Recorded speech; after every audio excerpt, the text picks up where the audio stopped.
नमस्कार, मैं अंजना और आप देख रहे हैं CNX न्यूज टॉप 10। आइए रुक करते हैं आज की बड़ी खबरों की ओर। पीएम मोदी का बयान, किसानों पशुपालकों के हितों से समझौता नहीं करेगा भारत। प्रधानमंत्री नरेंद्र मोदी ने आज दिल्ली में आयोजित MS स्वामीनाथन शताब्दी अंतर्राष्ट्रीय सम्मेलन में कहा कि भारत अपने किसानों, पशुपालकों और मछुआरों के हितों के साथ कोई समझौता नहीं करेगा। अमेरिकी टैरिफ पर सीधे टिप्पणी किए बिना उन्होंने कहा कि इसके लिए भले ही उन्हें व्यक्तिगत रूप से कीमत चुकानी पड़े, लेकिन वे इसके लिए तैयार हैं।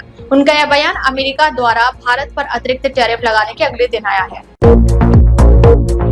रायबरेली में स्वामी प्रसाद मौर्य पर हमला करनी सेना से जुड़ा युवक गिरफ्तार। रायबरेली के सारस चौराहे पर स्वामी प्रसाद मौर्य पर माला पहनाने के बाद एक युवक ने हमला कर दिया। युवक की पहचान रोहित द्विवेदी के रूप में हुई है, जो करनी सेना से जुड़ा बताया गया है। युवक ने दावा किया कि मौर्य के ब्राह्मण और सनातन धर्म विरोधी बयानों से नाराज था। हमले के तुरंत बाद कार्यकर्ताओं ने आरोपी को पकड़कर पीट दिया। पुलिस ने बीच बचाव कर दोनों आरोपियों को गिरफ्तार कर लिया है। वहीं स्वामी प्रसाद ने योगी सरकार पर कानून व्यवस्था को लेकर सवाल उठाए हैं। हरियाणवी सिंगर मासूम शर्मा पर युवकों से बदसलूकी के आरोप। मासूम शर्मा एक बार फिर विवादों में है। सोनीपत के एक धार्मिक कार्यक्रम में दिनेश बॉक्सर नामक युवक ने आरोप लगाया कि जब उसने वीडियो कॉल पर मासूम से भाइयों की बात करवानी चाहिए तो मासूम ने फोन झटक दिया और गाली दी। दिनेश ने सोशल मीडिया पर घटना का वीडियो भी साझा किया। दिनेश ने आगे आरोप लगाया कि मासूम शर्मा नशे की हालत में रहते हैं और अब अपने ही समाज को अपमानित कर रहे हैं। इससे पहले भी गुरुग्राम में एक फैन से बदसलूकी का मामला सामने आया था।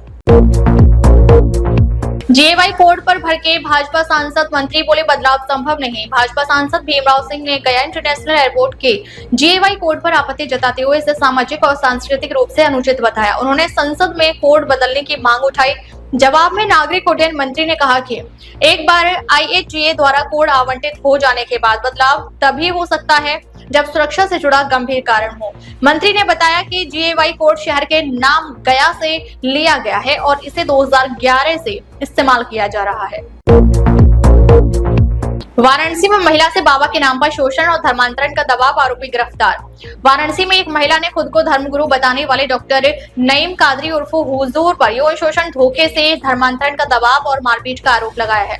महिला के मुताबिक आरोपी नींबू उतारने के बहाने नशे में कर यौन शोषण करता था और फिर बेटा बेटी को मुस्लिम बनाने का दबाव डालने लगा। जब महिला ने इनकार किया तो 23 जुलाई को मारपीट की गई। परेशान होकर महिला ने सुसाइड का प्रयास भी किया, लेकिन समय रहते परिजनों ने रोक लिया। 29 जुलाई को FIR दर्ज होने के बाद आरोपी बाबा को गिरफ्तार कर जेल भेज दिया गया है।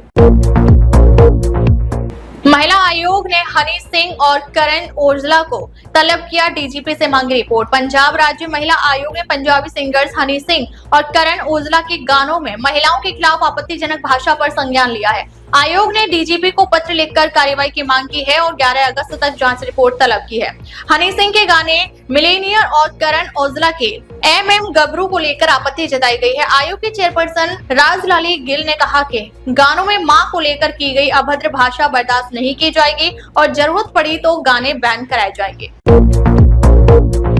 जयपुर में पहली बार होगी tennis ball T10 league. Irfan और यूसुफ पठान समेत कई दिग्गज होंगे शामिल।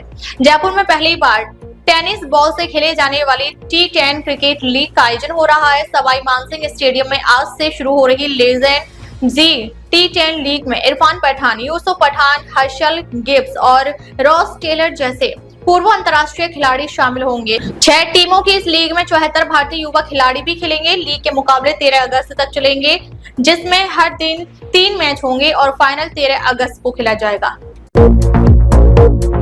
गौरक्षक को थाने में बैठाने पर कोटा में हंगामा, हिंदू संगठनों का धरना। कोटा के RK पुरम थाने में बजरंग दल महानगर गौरक्षा प्रमुख कपिल गौड़ को बैठाए जाने के विरोध में हिंदू संगठनों ने प्रदर्शन किया। कार्यकर्ताओं का आरोप है कि गौ तस्करी की सूचना पर कार्रवाई करने गए कपिल गौड़ को पुलिस ने थाने बुलाकर उनके कपड़े उतरवाए और बैठा लिया। मामला एक ट्रक में 11 गायों और 3 बछड़ों को लेकर गोरखपुर से गुजरात ले जाने से जुड़ा है।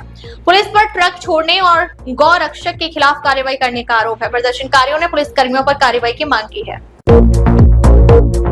चतुर्वेदी का पायलट आसरा पर पलटवार, छात्र संघ चुनाव रोकने के आरोपों को बताया गलत। राज्य वित्त आयोग के अध्यक्ष अरुण चतुर्वेदी ने छात्र संघ चुनावों को लेकर सचिन पायलट और गोविंद सिंह डोटासरा पर पलटवार किया है। टोंक में मीडिया से बातचीत में चतुर्वेदी ने कहा कि छात्र संघ चुनाव कांग्रेस सरकार ने रोके थे और अब उसका दोष बीजेपी पर डाला जा रहा है। डोटासरा की पर्ची वाली सरकार बयान पर भी उन्होंने तंज कसा और पूछा कि जब मुख्यमंत्री अपने ही डिप्टी सीएम को नकारा और निकम्मा कहते थे तब कौन सी पर्ची चल रही थी। साथ ही उन्होंने कहा कि बीजेपी लोकतंत्र को मजबूत करने में विश्वास रखती है।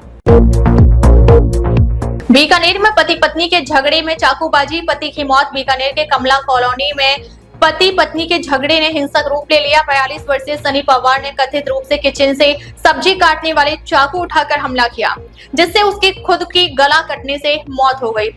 पत्नी ममता और बीच बचाव में आए देवर जीतू गंभीर रूप से घायल हैं और ट्रॉमा सेंटर में भर्ती हैं। सनी बेरोजगार था और शराब की लत से परेशान रहता था। दोनों के 2 बेटे कॉलेज में पढ़ते हैं। पुलिस आज दोनों घायलों के बयान लेकर मामले की सच्चाई सामने लाने की कोशिश करेगी। अब तक के लिए बस इतना ही, फिर मिलते हैं कुछ ऐसी बड़ी खबरों के साथ। तब तक के लिए नमस्कार और देखते रहिए CNX न्यूज़ टॉप 10।